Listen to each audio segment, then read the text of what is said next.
Welcome to episode 2 of Our Foxtrot, the Always Forward podcast. Today, joining us, we have Tanner Curtis, also known as 17.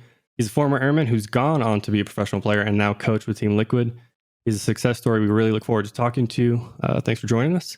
Yeah, hey, happy to be here. I'm excited to get into conversation and talk about some old Air Force stuff, memories. There we go. So I think we'll just start off with what is your Air Force background? Yeah, so my story in the Air Force, I joined in 2012. I don't remember too much. I think I don't remember what training squadron I was in. I think it was 364 or something like that. So that was in 2013. Did some time in Wichita Falls for tech school. My AFSC is 3D1X7. So any cable dogs out there watching, you got someone else who can relate to you guys. And yeah, I did 5 years. About 4 years were at Buckley Air Force Base. Which I know, Ben, you're out there now. So, absolutely. Yeah, very cool. So was the whole time you were in the Air Force, was esports something you wanted to do, or was that a newfound drive? Yeah, so my history with esports, gaming in general, I've always been a gamer. I have an older brother who's 4 years older than me, and we always were competing in Madden, 2K, Mario, everything from when I was really, really young. And so I've always been into gaming. The competitive side of gaming started for me with watching Halo 2. The first moment I ever remember knowing about esports was Carbon versus Final Boss in Halo 2, and it was the World Championship. And I think it was like 07 or something, I would say. But yeah, that's how I got started, fell in love. I got my first Xbox, started playing a little Halo 2, but when Halo 3 came out, took over my life. And I, went what I would consider like semi-pro in that game, attending my first LAN event in Halo 3. So just a grinder in that game.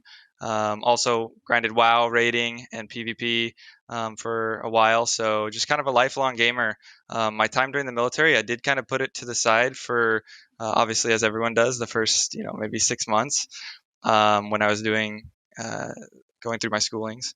But I quickly picked it back up with League of Legends, which I found and played, but was never really good, reached like mid-plat level. And so then I kind of got involved in coaching and managing with a challenger level League of Legends team. So worked with my first like good players and did my best to kind of facilitate their success. And when PUBG came out, that's when things really clicked for me. I found PUBG through Shroud Stream when he was streaming in beta, and I got the game. I thought the concept was sick. I'd played a little bit of H1Z1, but never had like desires to compete in it or anything like that. But when PUBG came out and the big streamers were grinding the leaderboard, I took it very seriously. And I kind of made myself known as an IGL. I was at one point number 1 in the world for win ratio in PUBG, kind of during that peak when everyone took it very seriously, all while maintaining the military side of things and still, working my 8 hours and going to PT and, trying to smash them bullets out. Right on. Can you share with us your experiences with other airmen? Was it, obviously you didn't just game by yourself. I'm sure you had other airmen that you interacted with or gamed with. Is there anything that really stood out with you during your time in the Air Force that was like, hey, this is a super cool moment, or it was an opportunity to engage, on off-duty hours with other airmen? Do you have any special story or maybe a cool experience regarding that? Oh, cool experience. Let's see. Well, I won the Buckley Madden tournament that they had one year. Nice. So I'm pretty sure I won. Like now that I'm thinking about it, I could have lost in the championship, but I'm pretty sure I won. I definitely remember we won't knocking fact out. check it. Yeah, no, knocking out my best friend in the semifinals. So yeah, that was definitely a cool moment. I had a couple guys in the shop who liked to play League of Legends, so we would get together every once in a while and throw down on some ARAMs. Or obviously, Nice. my desires were completely different than theirs, so I never like sometimes the army, I think at one point ran a like 24-hour LAN at one of the buildings there on Buckley, and Mhm. I didn't go to that or anything because I had a different focus. Mine was on competing and being the best and like finding my way in esports kind of. So it wasn't necessarily Yeah. always like the dream goal, but I just knew that there was going to be something for me outside of the military. Mhm. And I just kind of like followed my path. And this is where, when PUBG came out, it was, clear to me that this was going to be my thing. And so, yeah, I mean, I just my sleep schedule, and I don't know how I didn't get LORs and LOCs and all that stuff, but I Yeah. yeah, found a way to make it happen. But that would probably be the most memorable moment while at Buckley, was as far as gaming goes, was Mhm. doing that. Actually, one more cool story. Um, like I said, I was coaching and managing a League of Legends team at the time. They were challenger level players. One of them now, actually, with 100 Thieves, had some time in the mid lane last year. His name's Saligo. Mhm. And he was one of the first players I ever coached, and the first player to ever succeed out of who I'd worked with. He was a Colorado local, really young kid. They were probably 18 at the time. Him and his best friend, and who was also a good player and on the team. I went and picked them up in Fort Collins or something, and took them to a tournament over there in somewhere in the Denver area. So yeah, I took them to a League of Legends tournament, and yeah, that was also a really cool experience to kind of. That was my first experience with helping people to, you know, go to. I think that might have been his first LAN. I can't really remember, Mhm. but to just try and do my part as someone who's a little bit older, has a car, and can help out to really experience that. So. That's awesome. Did you find it easy to connect with other airmen? Maybe not necessarily your buddies or people that worked in your shop, but airmen on the base, maybe in other areas, maybe other shops. Did you Right. find it easy to connect, or was it kind of this people being timid to engage with one another, to come together and game and stuff? Yeah, I don't think there was any like game shaming going on, but definitely I had a couple members of leadership who I'm sure their intentions were good, but they uh, didn't see it that way, maybe. And I know that they were working at the time. Keep in mind, between 2013 and 2017, they were kind of shifting that towards like, hey, our younger airmen need this, and it Hmm. falls in one of those pillars, of like self care and everything they're teaching, to where they're that was something that was cool for me to see, that they're not just um, like they don't necessarily understand. They might not understand it completely, but they're not being hypocritical in what they're saying. They're saying if Right. that's your outlet to chase it, and that we're going to support it, which I think is awesome. Like um, everyone's military experiences aside, they got it figured out. They're one of the most elite corporations, in the world, Yep. and the Air Force specifically runs themselves like a company, whereas the other branches might not quite so much. Hmm. And so, like, that organizational structure is something that I took away greatly and have used in my time in esports, of understanding what what an organizational structure is and how it can benefit, and chain of command, and although it gets messy sometimes, like that's just life, and Yep. you have to take those moments and learn from them. So I learned a lot from the military, and it really has transitioned into my career in esports. I think it's cool you say that, because I think a lot of people right now who are probably in the same place you were a couple of years ago are thinking that it's impossible. I don't have the time. Hmm. There's no way I can make it happen. Everyone else has all this free time to just grind it out and make it happen. Right. And they see all these barriers and walls in front of them, and then you're an example of being able to make your own road and your own path, regardless of whatever barriers were in your way.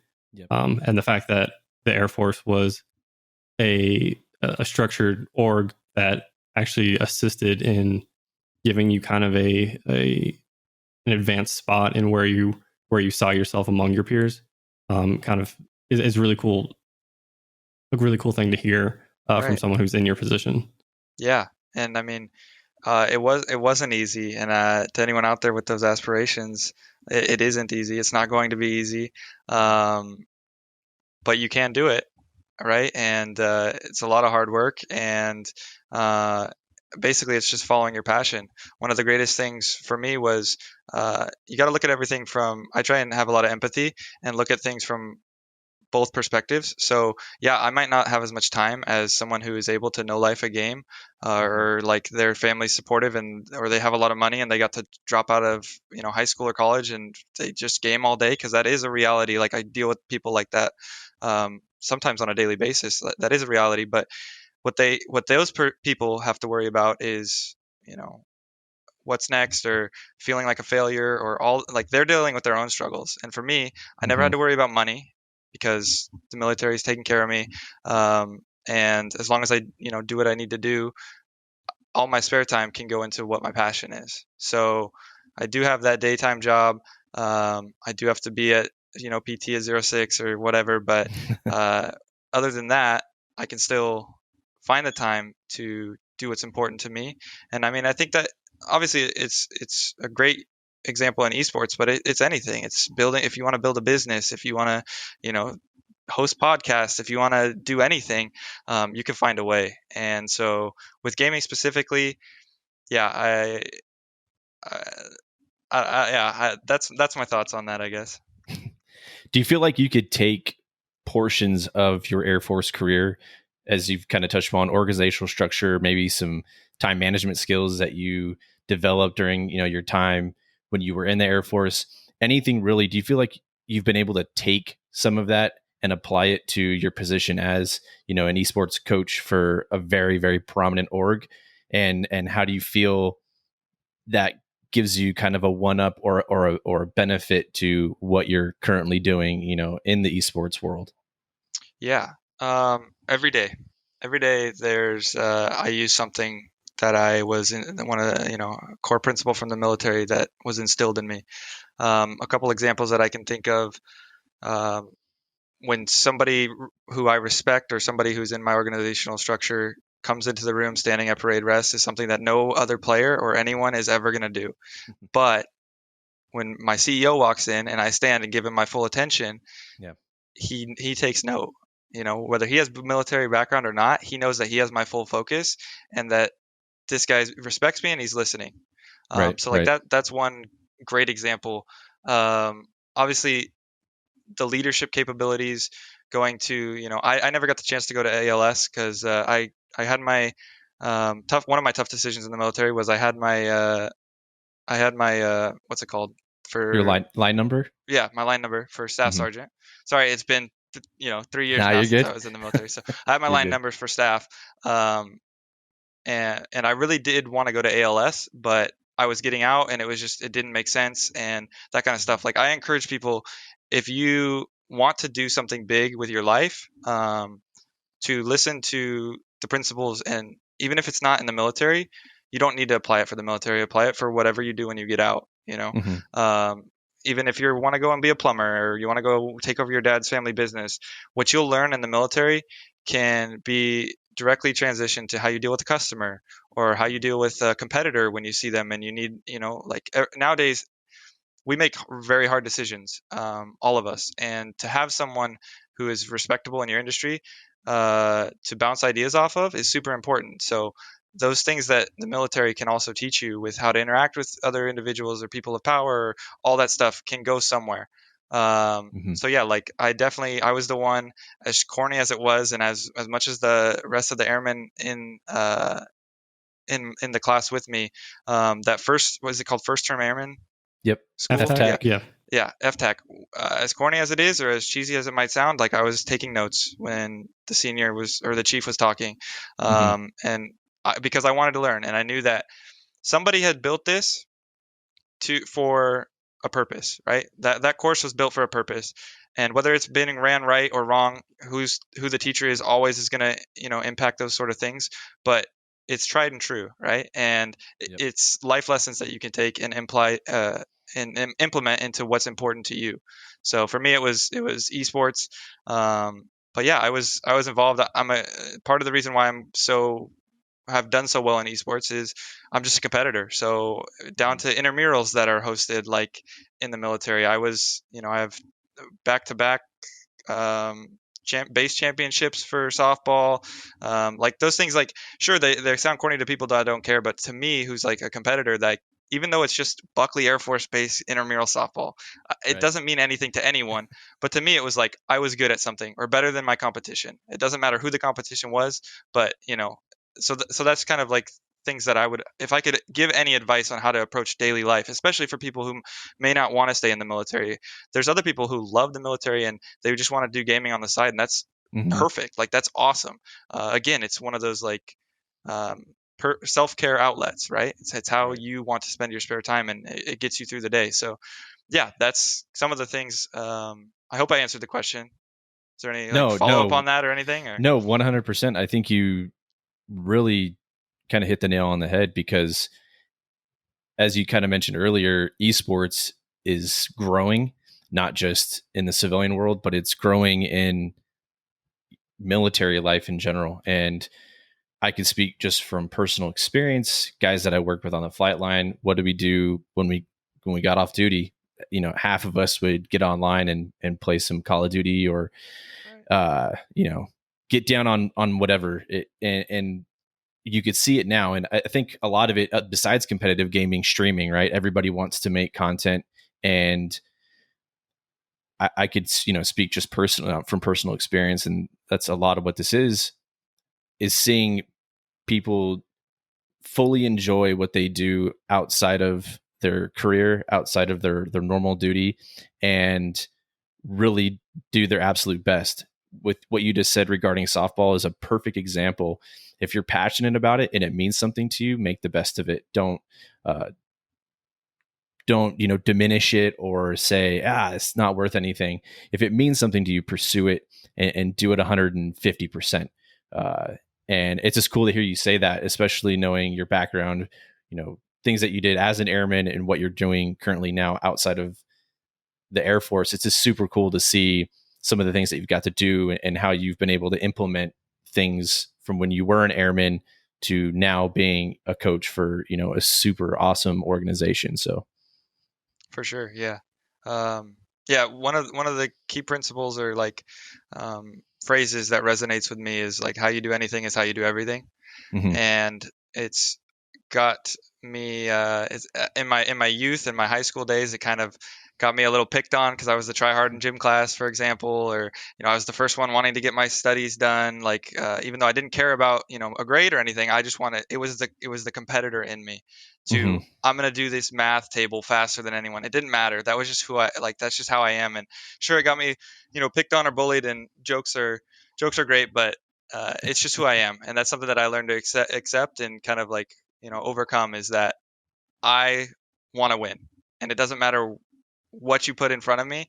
If it's a push-up competition or math or whatever, like I'm gonna do my best to win, and so that's something that drives me and it keeps me going. So yeah, that's Super cool. definitely one of my key principles to my success personally.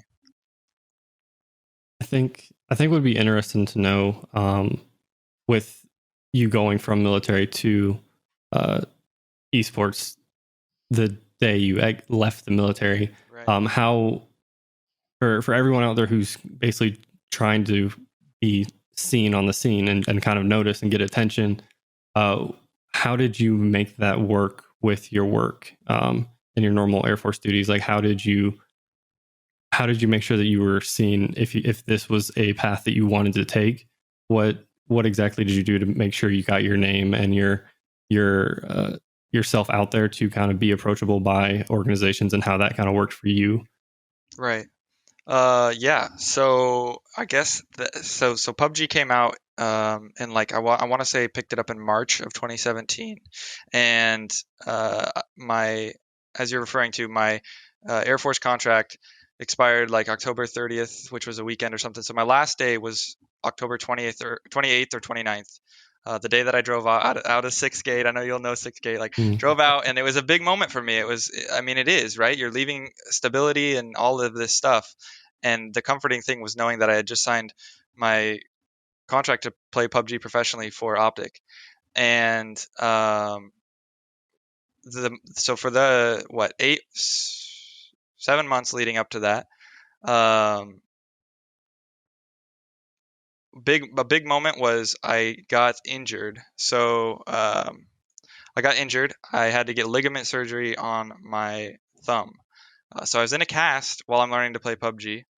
But one thing that was huge for me was I got about a month of downtime, right? Where I wasn't working full days. I was in a cast. There was nothing for me to do in my specific area. So leadership was, some might discredit it, but I credit it to leadership, knowing that, I had other goals and stuff like that. And saying that, for this recovery time, I can't remember exactly, 2 weeks to a month or whatever, that I wasn't in the office every day. And so I was, resting up and taking my medication and stuff, but I was also learning PUBG. And of course, I couldn't play like I really wanted to, but I took that time to learn the game and learn, competitively, what rotations look like, what damage, the math behind it, what damage each gun does, like all of that stuff that I put time into.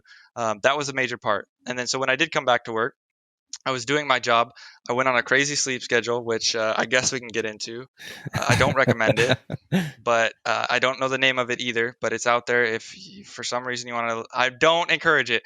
But I was sleeping about 45 minutes every like 4 hours throughout the day, 6 hours throughout the day. And so for my lunch, I would go home and I would sleep. I would get off work. I would take a nap. I would play PUBG.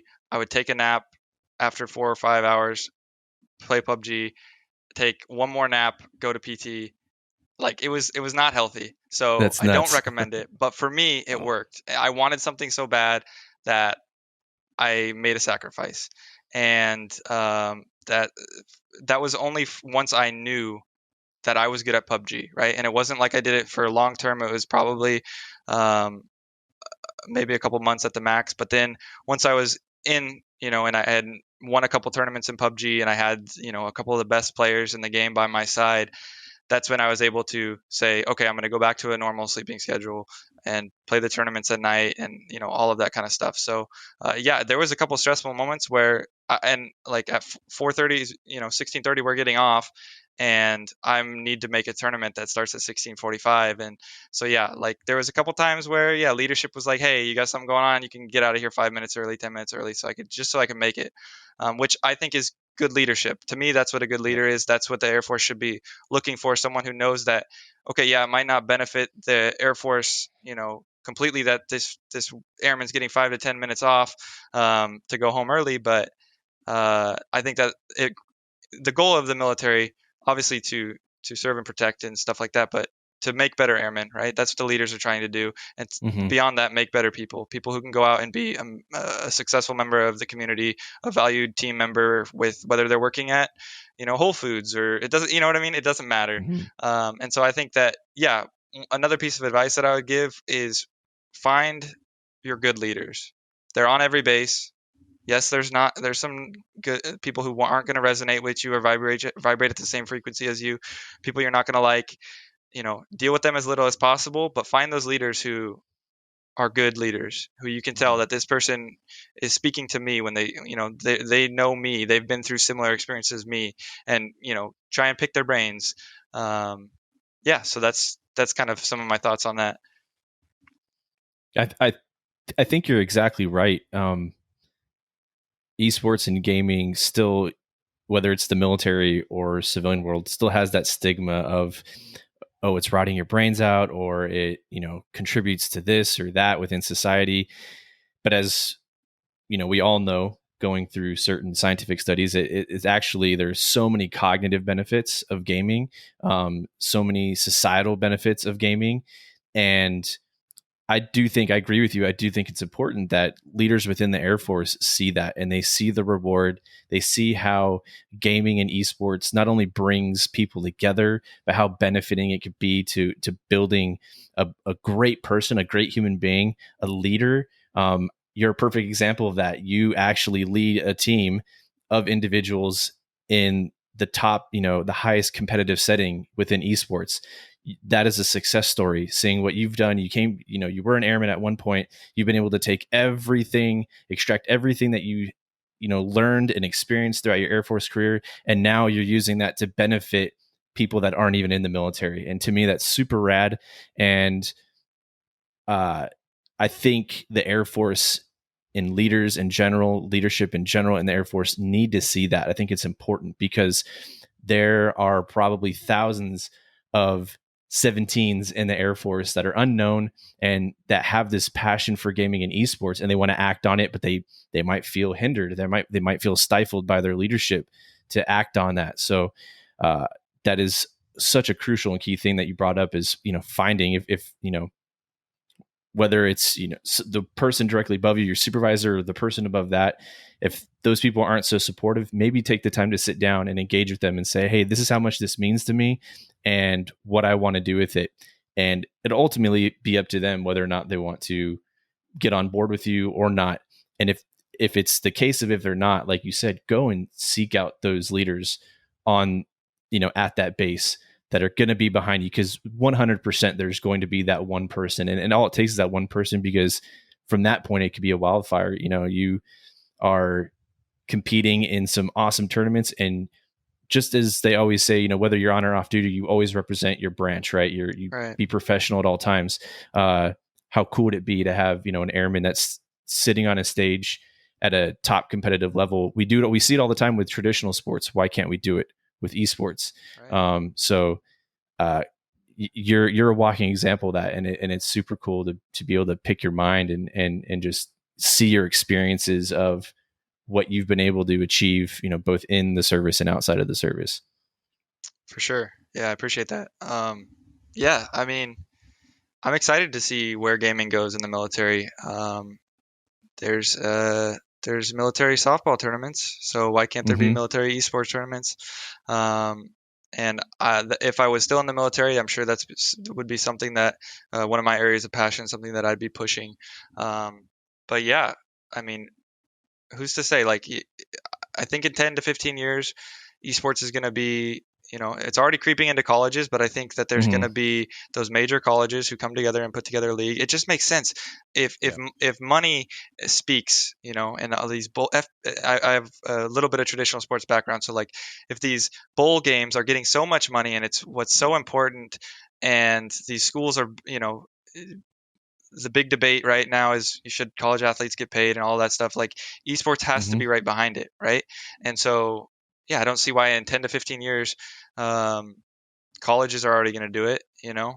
So everything follows suit, right? I hope that the military, and specifically the Air Force, who I consider to be like the cutting edge branch, the innovative branch, as far as like taking care of people and getting the job done, I think, yeah, why not? And why not be the first one to do it?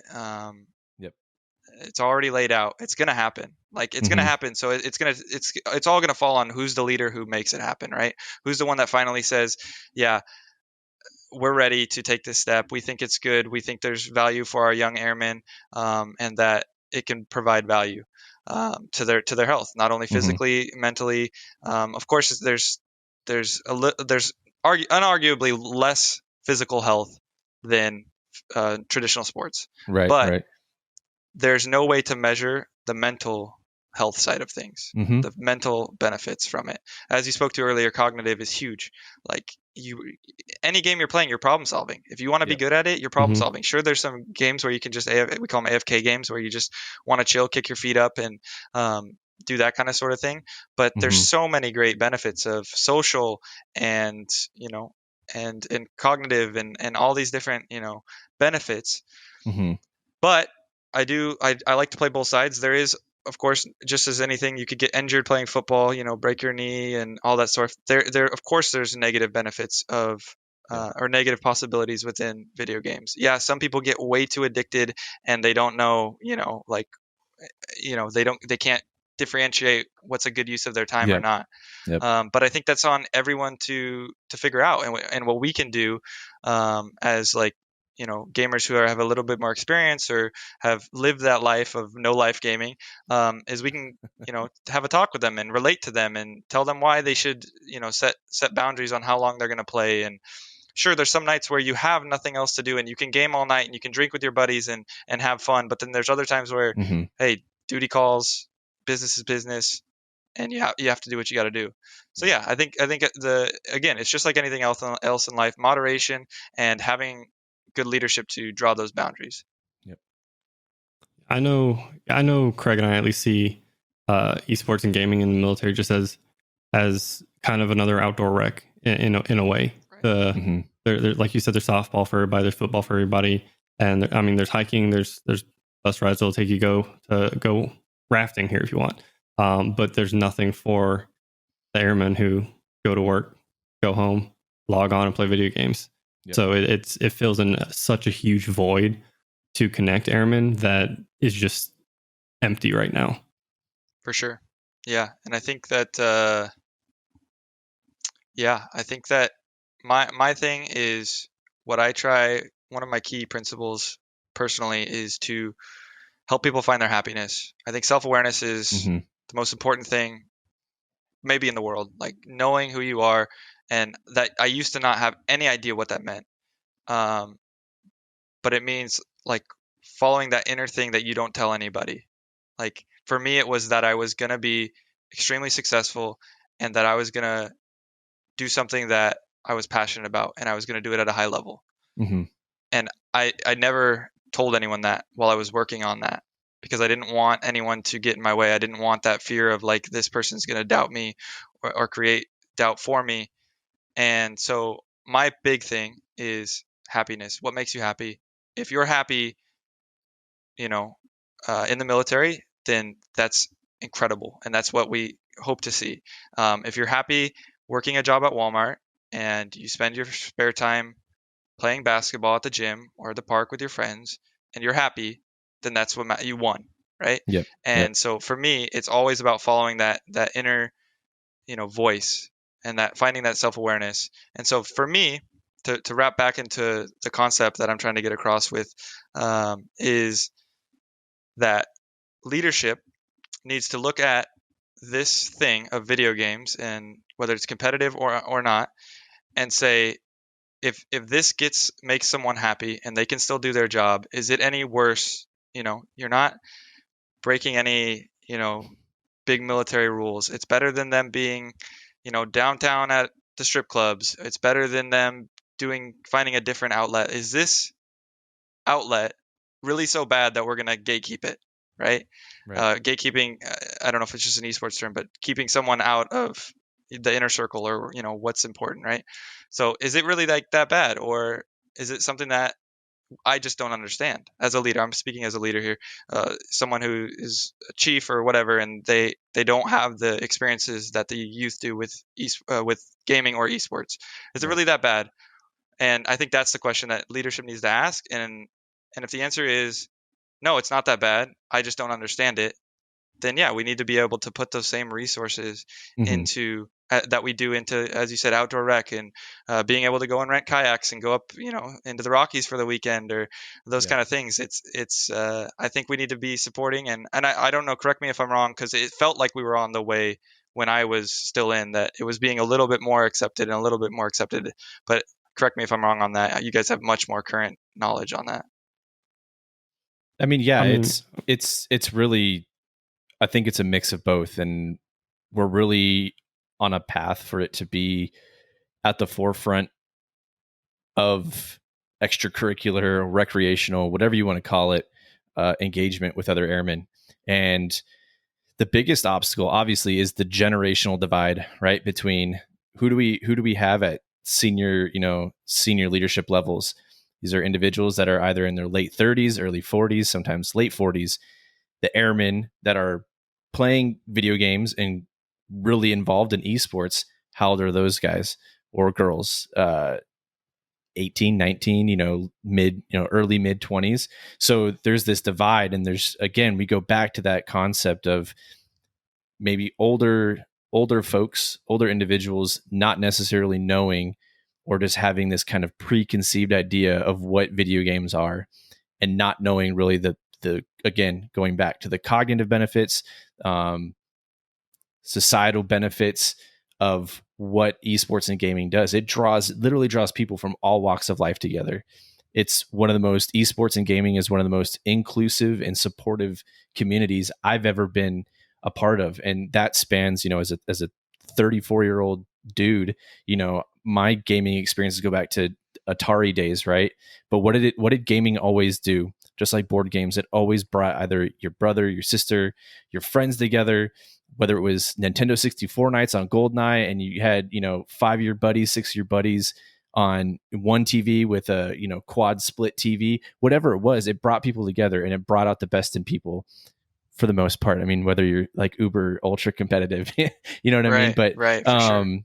There's that generational divide, and how do we communicate that? How do we communicate what the younger generation, what younger airmen are so desperately wanting and craving to those that aren't so familiar with it, or maybe they just have a bias against it? I don't see the benefit in that. How do we bring those two groups of people together to communicate, hey, this is really needed, and there's thousands upon thousands of airmen that really desperately want something like that. Yeah, I think the biggest thing is to explain there's pros and cons to everything, and we're never going to know the path that would have happened if we'd have gone a different direction. Right. One thing I can say about esports specifically, because that's my area of expertise, but video games as well, it's not going anywhere. It's gonna happen. It's mainstream.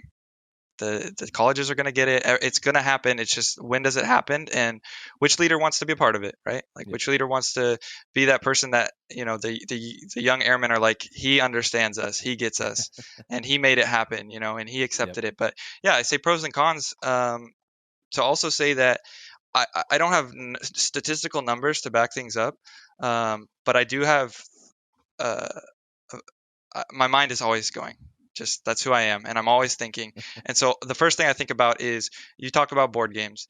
I'm sure that there was a time when people were getting together in real life and there was board games being played and people were drinking, and that fights were caused. And fights happened because you beat me in Monopoly, or right? whatever it was, right? Monopoly is the one that does it to everyone. Always Monopoly. Whatever the board game is, there used to be fights because of it. Well, one of the benefits of gaming is a lot of it's online now, and there's still the same human connection. Like, I still have a connection to each of you guys in this call. I'm looking at you. I can't touch you. You're not tangible, but I can see the emotion on your face. I can express my feelings to you. I can get what's on your mind. If I'm going through a rough day and you're my best gaming friend, I can talk to you about how frustrating leadership made me today, or how frustrating a task made me, or my other airmen.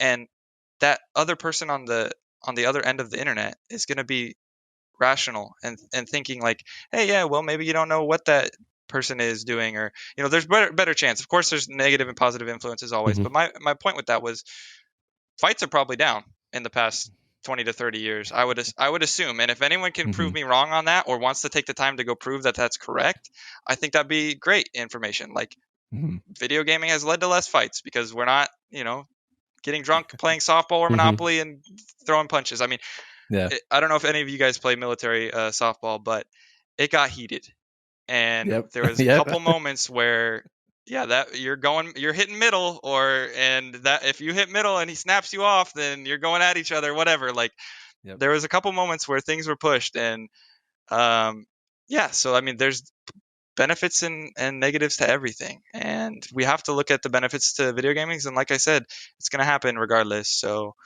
I don't know if that's news to anyone out there, but gaming's here and it's here to stay. I think so last week we had Katie Bedford. I think one of the key points that she said that you can also speak to is that esports isn't just a player, and it's not just a stream. It's a full business. It's finance. It's broadcasting. It's accounting. It's everything. PR and definitely everything. And that's where I say at the beginning of our conversation that the organizational structure that I learned in the military has really come into play in esports too, with regardless of which organization I was with. So a little background: I was a player with Optic. I was removed from my team and played with I played a stand-in tournament with Cloud9, and I played with Team Secret at a couple different events before retiring and focusing on coaching, which I've been with Liquid for I guess almost a year and a half now, doing PUBG. And now I'm starting to understand coaching, and I'm starting to understand that it's something that resonates with me. I love to help people. I love to problem solve. I love to lead by example. Like all of these things that a coach should have, or I believe a coach should have, I just have naturally. And it's nothing I ever looked at. I never thought, oh, I'm going to be a baseball coach or anything like that. I never thought, anything like that. But Mhm. I found myself with these traits and I found that it was a good fit. And so now I'm at the point in my life where um, in the past 2 months, Valorant was released and I Mhm. took a team of North American players where I'm at now. My PUBG guys are in Europe. Mhm. So I spent the last year, a little over a year with them in Europe, in Berlin, Germany. And now I'm here in Los Angeles and having the time to, with all the old players who I made friends with, got them together, made a team of Valorant, and they're one of the top teams in Valorant now. Wow. And Nice. so they're, getting awesome organizations who are reaching out to them to continue their gaming career away from PUBG in a game that's really thriving, which is Valorant. Right. So yeah, I think that's just it's awesome. And I don't know, the thing I wish I had someone at 19-year-old airman to kind of explain things better to me, or someone who just understood me. But Yeah. the experience are what matter, and you're gonna figure it out as you go through, probably the next 10 years. By the time you're 30, you'll probably start to get that grasp of like, yeah, I had it all along. I knew what I was seeing in the world, but I hadn't experienced these things that I could implement. I just didn't have, the right vocabulary. I hadn't learned, this or that. And something that's huge for me is just personal development. And it's something that I picked up while I was in the military through one of my side projects. Like kind of one of the ways I was trying to stay sane before I got into League of Legends heavily. But I learned a lot about business, and I taught myself. And I didn't graduate high school on time. I had to do a summer class and I didn't get a walk with my class. I didn't go to college. I went to about a year of college in total, just because my friends were going and I didn't know what I wanted to do in life yet, right before I joined the military. So, but I self educated myself. Like I listened to people who have done it. And a lot of the Mhm. times, like again, it's back to that self awareness, what matters to you inside. Mhm. But I knew that college wasn't for me. And that doesn't mean that I there's people who want to be doctors, who want to be lawyers. You have to go to college. It is what it is. Like Yep. that's a study, a actual study. But if you're just going to college for some business, or you don't really know what your passion is, you're just getting a business degree like everyone else, it doesn't hold the same value that it did 40, 50 years ago when your parents went through that, Mhm. And, but that doesn't mean you should stop learning, stop self educating. Mhm. YouTube is crazy. There's Coursera, there's all these different websites who they're giving you the same college professors for free to Mhm. teach this one specific thing. Like you can find it if you're hungry for something, find that passion, find someone to learn from, follow them, take your shots. If there's 100 people out there who you admire and are in your field of work, or your field of passion, start reaching out. Sure, 99 of them are going to say no, but without, it just takes that one to Mhm. that says yes, and they take you under their wing, or they give you a little bit of advice. And whenever you're going through something strong, that's something that's huge to me, is like I go through struggles daily, and you know I have decisions to make, and when I have like really really hard life changing decisions to make, I've got mentors that I can fall back on, people who they've shown that they can do what I want, and and follow the path that I want to follow. So they're out there for me to ask, and I think that's just something that's super important. And I'm rambling because I don't remember what the initial question was and how I got It's on all this good. topic, but it's really what's important to me is just if I can give advice that helps one person, then it means something to me. It means Mhm. if someone resonates with my story of being a gamer and not feeling like you have really your place, and you're in the military, but this is your passion, but you have to know it's really your passion, right? Like once you figure it out. Yep. And I didn't know it at the time. And like I said, I was playing football and I was playing softball, and I was just, but one thing that stayed true is that desire to compete at a high level. Yep. And so, yeah, just learning about yourself and finding what fields are good for this. And again, I don't know why, and it will happen one day where there's a website you can go to, and this is what I really want, and this is what I'm passionate about. Sure, there's like little self quiz tests and stuff, but it's not super, reliable. But sure, one day with how fast we're innovating, I'm sure that it'll be there. That be a little bit more advice. But for now, just find people who speak the same language as you, and there's plenty of people out there who are going to think I'm a freaking crazy gamer and that I'm not speaking to them at all, and they shut this shut this stuff off hours ago. But it is what it is, and I've finally found like comfort in myself of like trying to know who I really am and what my purpose is, what I want to do. When did you find out, or when did you know? Did you have a feeling? Did it just abruptly happen? The moment or the point when you knew that you were going to transition into more of a coaching role rather than being a competitive player, was there like that aha moment? Did the light shine down on you and say, oh, like this is it, like I know where I'm going from this point forward? Did you have one of those moments, or was it just kind of a natural evolution from competitive player to coach? Right. Very good question, and it's very in depth, and I don't think we have the time for all of it, because it's such a great question. It's such a great question. I knew that I was interested in coaching or managing while I was still a player.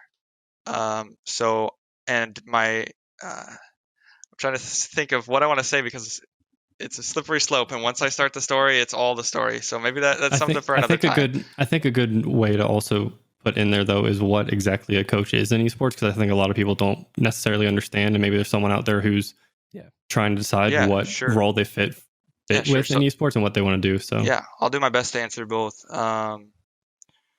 So I didn't really know, and I still don't, to answer your question, know exactly what a coach is. I know what my version of a coach is, and I'll wrap back to that. If I forget it, remind me.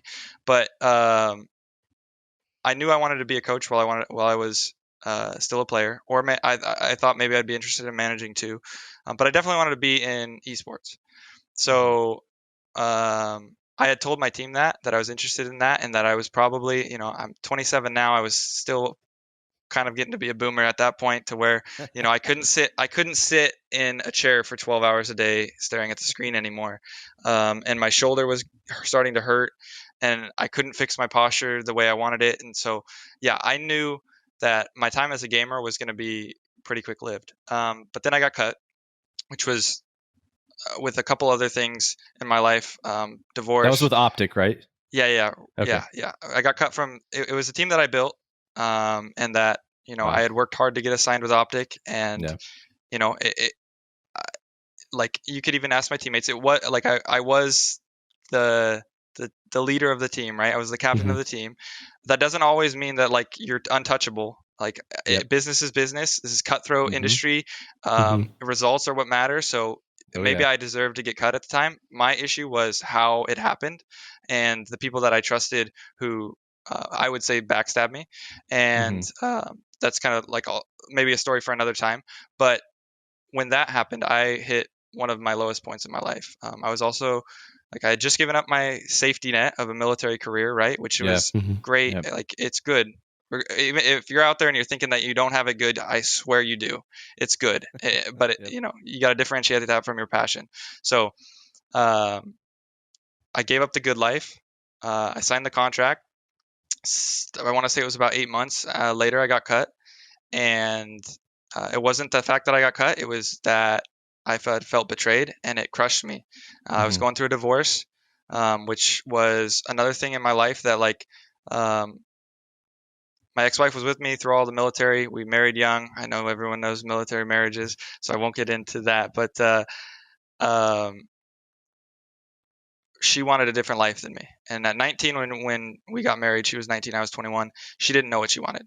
And she thought she wanted what I wanted, which is to chase my dreams, to live in a big city, to be innovative, to be competitive. Like, and she found out by the time that I was starting to live my dreams that it wasn't her dream, and that she was still young and still finding herself at that time. So we had to make a very hard decision. My ex-wife was awesome, and we had to make the hard decision that we needed to go separate ways for our own personal happiness. Back to like, that's one of my key concepts, is like, if you're not happy, what are you living for?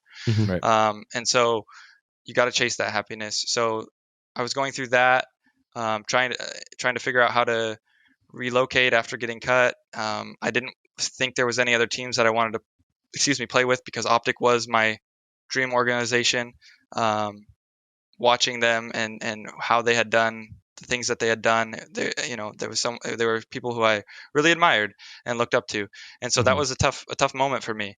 And I wasn't ready. Like, looking back on it now, I just didn't have something in me wasn't ready to continue on or whatever. And so I played some other tournaments and filled in with people who needed someone, and I had a couple really cool opportunities, but it wasn't there, and I wasn't going to cheat my teammates.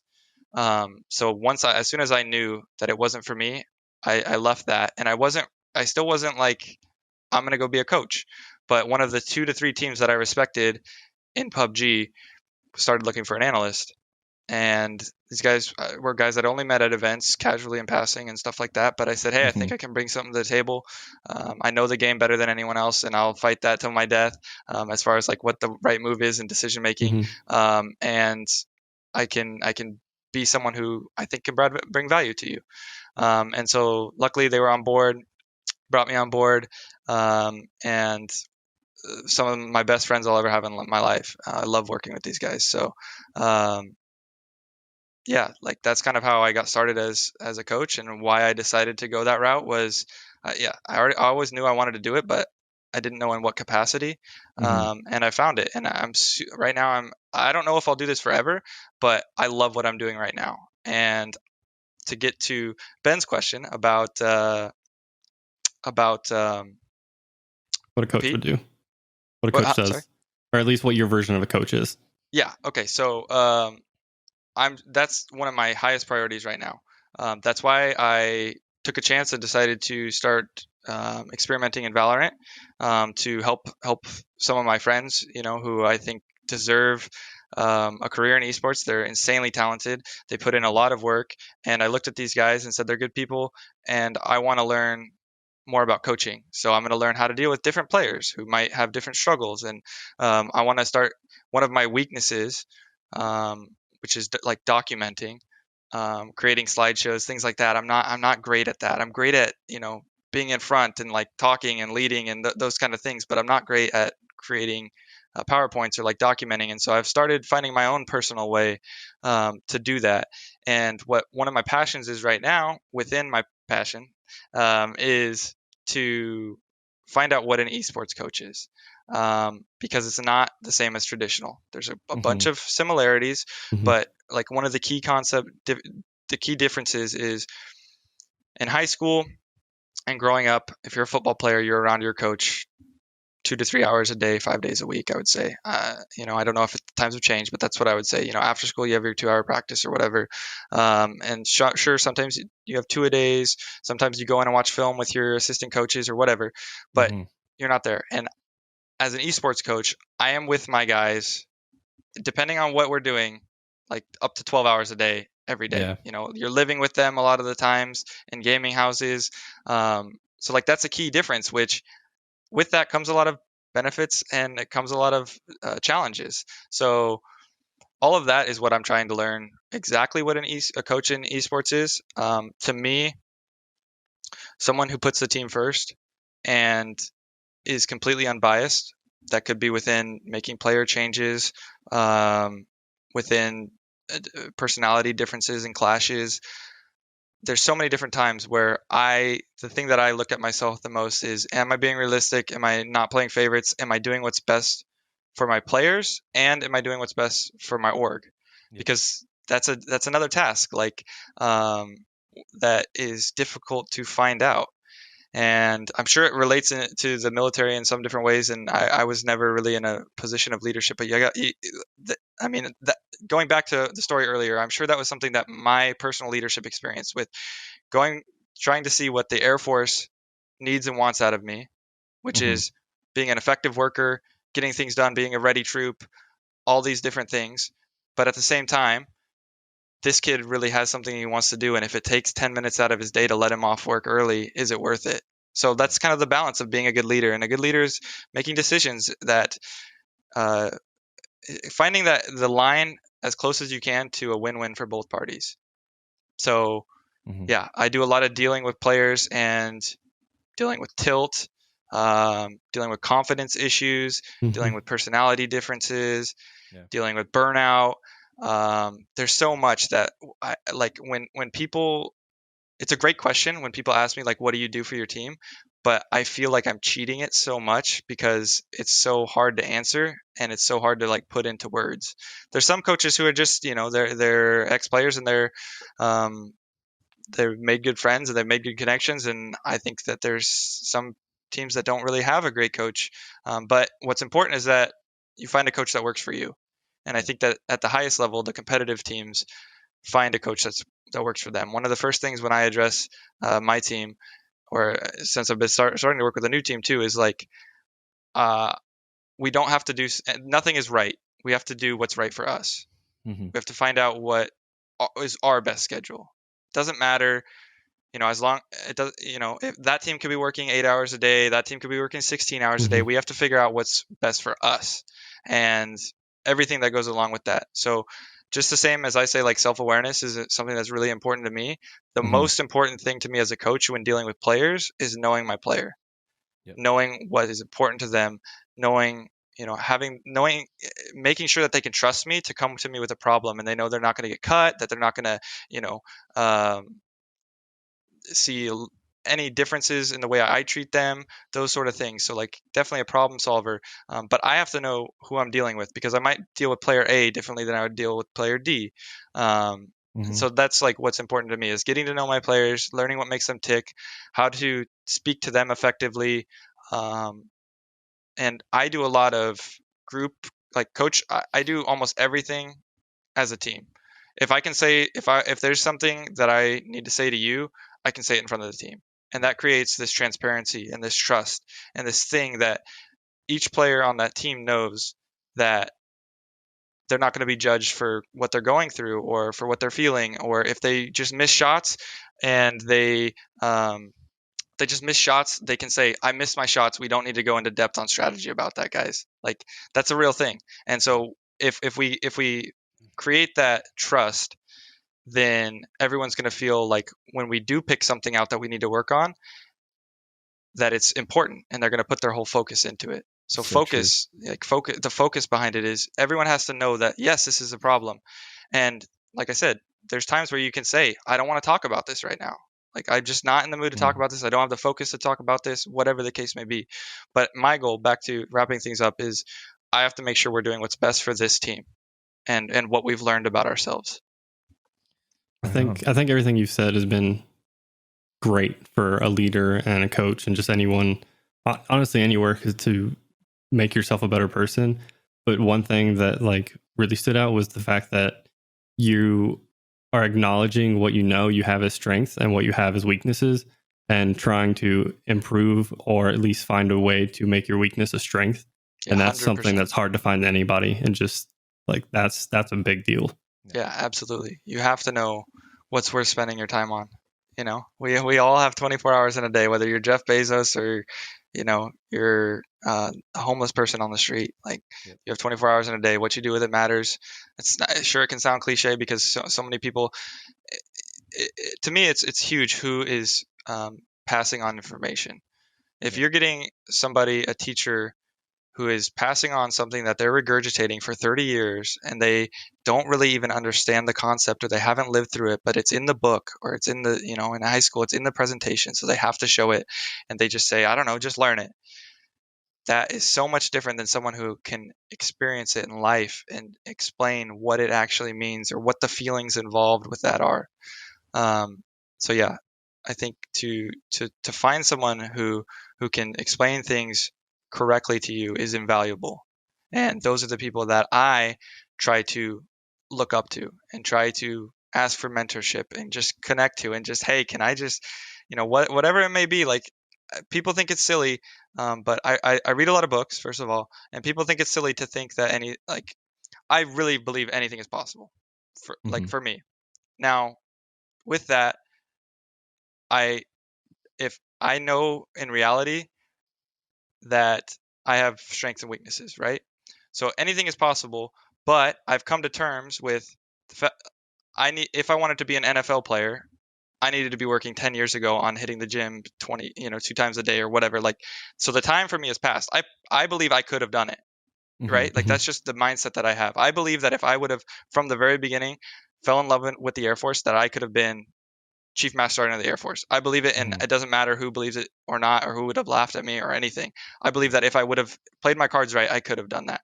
So I think that leads back to having 24 hours in a day, and it's how you spend it. So for me, at one point it just all started to come together for me, and it's still like I'm in the baby stages of actually feeling like I'm starting to figure this out, and I'm gonna have moments where I'm just slapped in the face and like I was wrong, and I'm gonna have heartbreak, or I'm gonna have like I will go through it again, but now I'm more prepared because I've dealt with it. I know that I'm gonna pick myself up, and instead of being depressed and really at my lowest lows in my entire life, instead of being at that for 6 months, next time it'll be 3, and next time it'll be 1 month, and next time I'm gonna shove it. Like you can't tell me anything, right? So yeah, that's something that as you experience things, you start to become more confident in yourself, and it really, I think, like shows when you talk to someone who's confident. You get that they don't care if you like them or not, True. and I think that that's all important. So like just following that path and knowing if it's in you, it's in you, and if it's not in you, it's not in you, and being able to do that. And if it's if it's not in you, then it's not supposed to be in you, and you're gonna find something that makes you happy, right? I had a conversation with my dad the other day, and I was talking about homeless people in LA. That's where I'm at now, is LA, and just kind of like it's different, especially if you're not from a big city. It's something that you see and you think about what led that person to that spot in their life, or those kind of things. And my thing that I brought up to my dad was like, if they're happy, I don't care. Like if we don't know if they're happy. They could legitimately be happy, and sure, they're like a nuisance to some people. Some people see them as a nuisance or something, but I look at them and I'm like, maybe they're happy asking for money every day. Maybe that's what brings them joy. And it doesn't need and people it's okay to be upset that that person's bothering you when you didn't want to be bothered because you're just a different type of person. But treating them with respect and saying, hey, sorry, I don't have the time, or hey, I'm in a rush, or I have no money, or whatever the case may be, is like just so much better than taking your anger out on someone, which I think is something that definitely used to happen a lot. So I mean, just respecting people and knowing that people aren't going to see the world the same way that you do because their life experiences weren't the same. Yep. I have some quick fire questions if you want to go down that road. Yes. You want to answer some? Cool. All right, yes. Cool. So it could be a yes or no or very short elaboration, but I'll kick it off with console or PC? PC. Mouse and keyboard or controller? Mouse and keyboard. In-N-Out or Whataburger? Oh boy. In-N-Out. I do want to say a couple of things. First of all, I used to be a diehard console gamer. Like I said, my first game was Halo 3, so I was at one point on the console side and on the controller side, but lately it's just like innovator get left behind. And to me, and that's just my reality. I mean, there's plenty of people who are making a lot of money and a lot of success, way more than me, that are on controllers. So yeah, it's just preference. But and then yeah, In-N-Out. Right on. Okay. Angels or Mariners? Mariners. All right. Mariners. Yep. Favorite esports org? Team Liquid. Favorite game? Shoot. Halo 3. Awesome. Ben, you got anything? No, you hit them with the tough ones. I'm not going to try. Pretty much. Yeah. No, I just want to see. It's always interesting to see. Especially with where you're at, in the industry, it's kind of cool to pick the mind and see, as well as some of the. I think the most important question for me was the In-N-Out or Whataburger. Being a SoCal. You did, exactly. Okay. Yeah. Good. Being a SoCal guy, there's only one answer to that question, so you passed. Flying colors. I'm a big In-N-Out fan, big Shake Shack fan as well. Like I don't think I'm not in like. I'll have a little bit of what's good. You don't need to, do the right way. And as far as Whataburger goes, because I did spend some time in Texas. There's a couple of good things on the menu. Yep. There's a couple of good things. Like there's a couple of good things that are go-to. So for sure. Yeah. So to kind of end this up, is there anything you're looking forward to? Anything exciting that you're planning for? Any new goals that you've kind of developed or? Yeah. Just continuing to figure out what drives me, what's important to me, how I can be productive to my maximum efficiency is one of my other focuses right now. Because I do go through stages of burnout, and I go through times when I don't really want to do much. So I think that's something that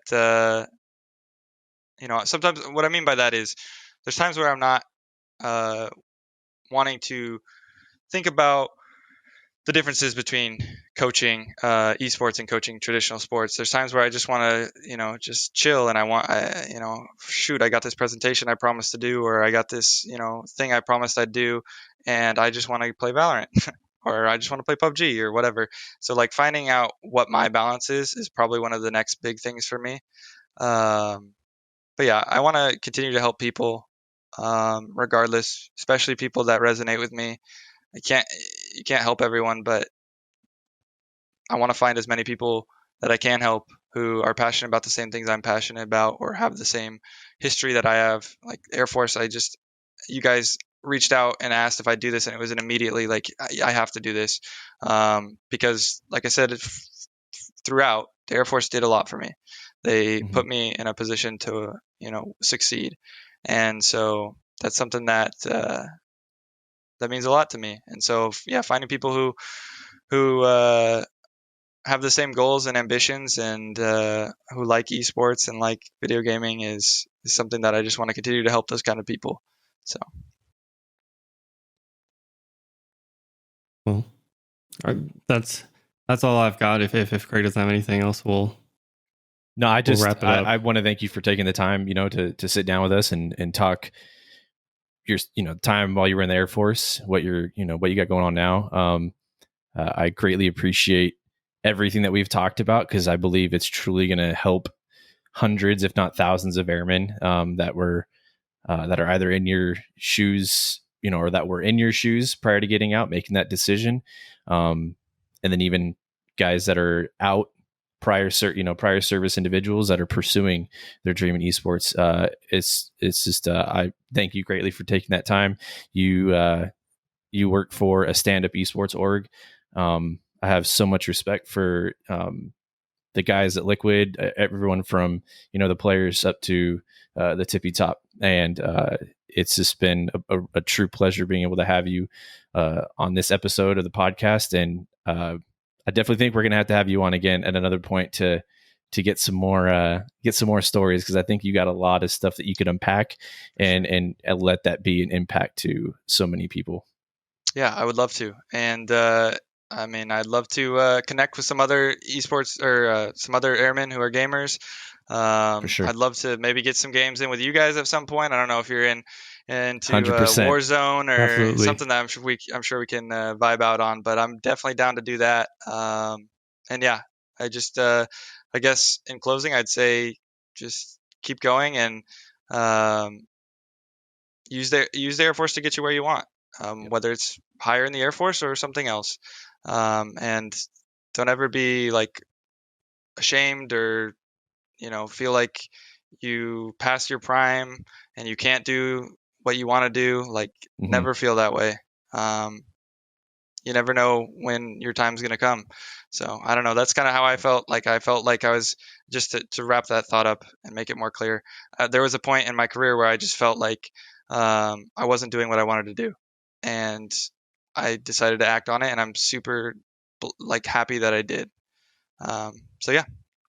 Awesome. Thanks so much, guys. I appreciate you guys having me. Absolutely. Thank you for coming on. And if everybody's looking for 17, you can find him on Twitter at number 17, 7, the number TEEN. And you can find him on Twitch, 17 TV. And thank you so much for coming on. This was episode 2 of Alpha Foxtrot, and we'll see you next episode.